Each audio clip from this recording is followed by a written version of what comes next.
Au cœur d'une Turquie musulmane, se revendiquer chrétien n'est pas toujours sans risque. Hakan et Turan l'ont appris à leurs dépens.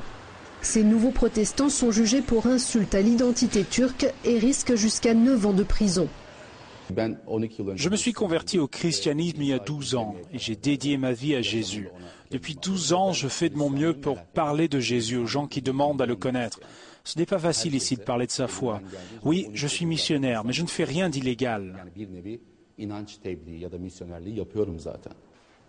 Leurs problèmes ont commencé le jour où 2 jeunes sont venus leur demander des informations sur la Bible. Ces adolescents les ont ensuite dénoncés, affirmant qu'ils avaient cherché à les convertir, des accusations qu'ils récusent. Il y a 20 ans, on était une quinzaine de protestants chrétiens à Istanbul.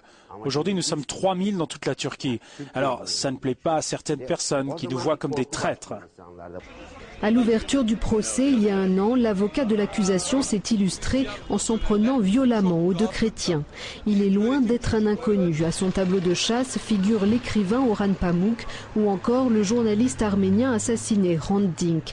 Tous 2 coupables, selon cet avocat, d'avoir insulté l'identité turque. La lutte contre les missionnaires chrétiens est le nouveau cheval de bataille de cet ultranationaliste. Le christianisme n'est pas une religion mais une culture. Et c'est une culture de l'impérialisme occidental. Le christianisme est même l'une des armes principales de l'impérialisme. Et c'est pour ça que je pense que les missionnaires chrétiens représentent un danger pour la Turquie et la région.